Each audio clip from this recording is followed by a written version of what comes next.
Continuamos con nuestro estudio de las cartas de Pablo. Estamos en la unidad tercera.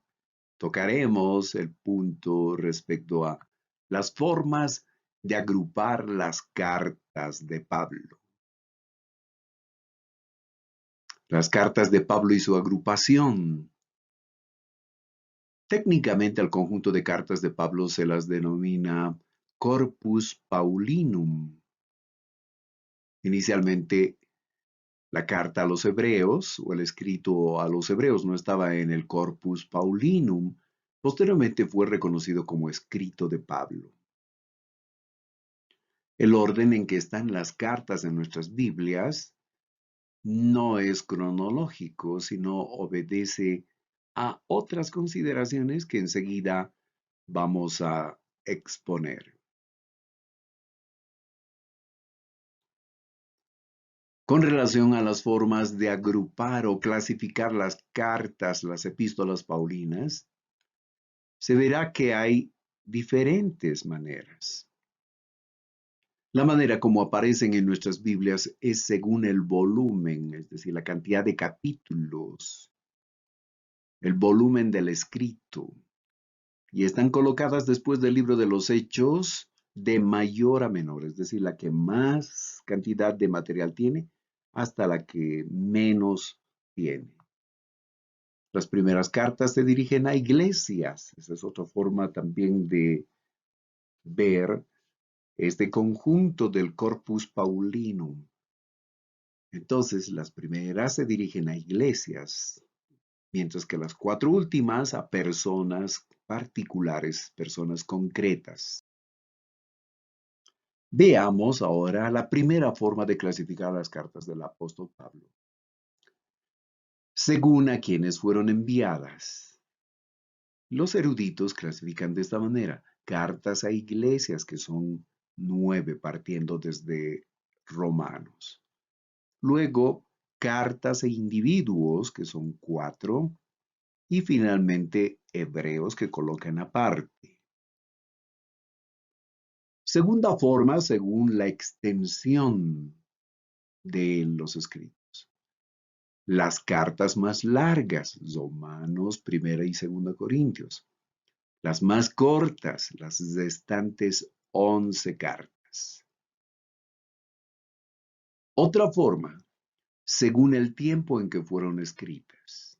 En el análisis, en la consideración de los textos, entonces han llegado a la conclusión de que las más antiguas son Primera y Segunda Tesalonicenses, o las primeras cartas que el apóstol Pablo escribió. ¿Y por qué en nuestras Biblias no aparece entonces en primer lugar Primera y Segunda Tesalonicenses? Porque, ya dijimos, esa clasificación, ese ordenamiento de nuestros Nuevos Testamentos obedece a otro criterio. Bien, entonces primero las cartas más antiguas, luego las cartas llamadas grandes, Romanos, Primera y Segunda Corintios. Luego las cartas desde la prisión, que serían Filipenses, Colosenses y Filemón. Finalmente, las cartas pastorales, Primera y Segunda Timoteo y Tito. Veamos otro criterio respecto a la clasificación de las cartas del apóstol Pablo.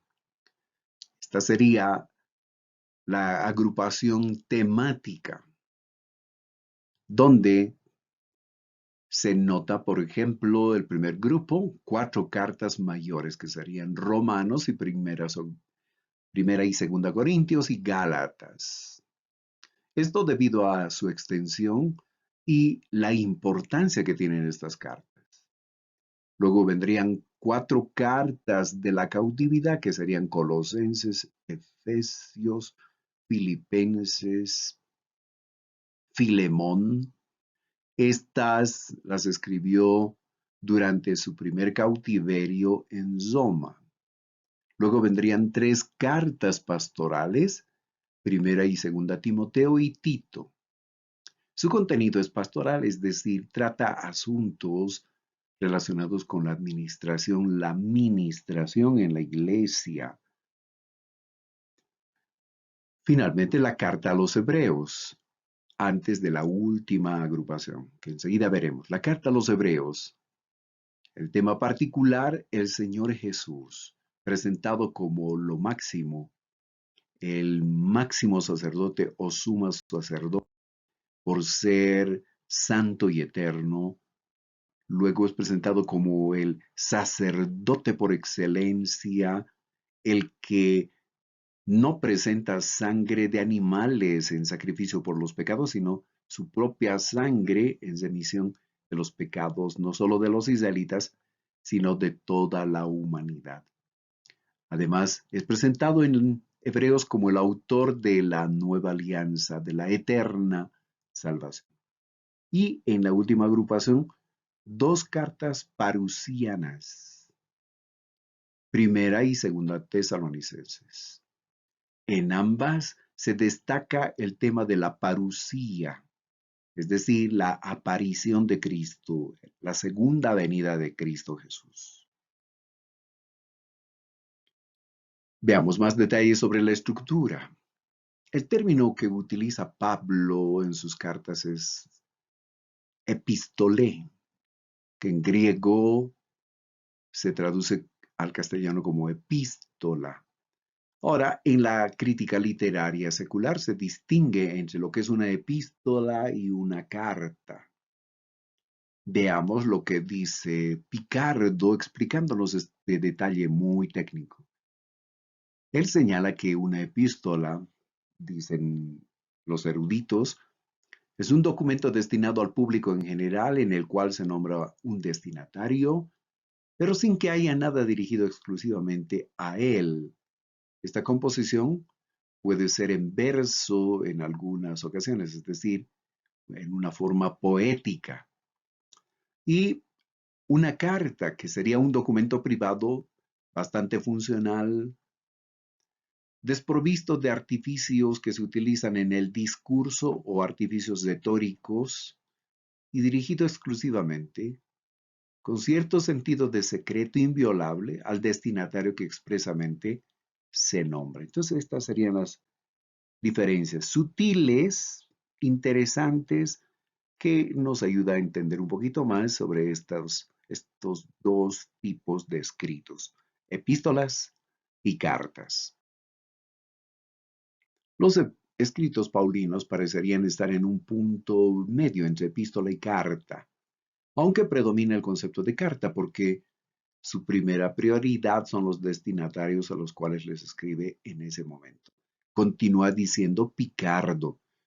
En todo el cuerpo paulino vamos a encontrar elementos retóricos típicos de las cartas de la antigüedad, más allá de la estructura general, como ser prólogos, exigencias, epílogos, narraciones, paréntesis y otros.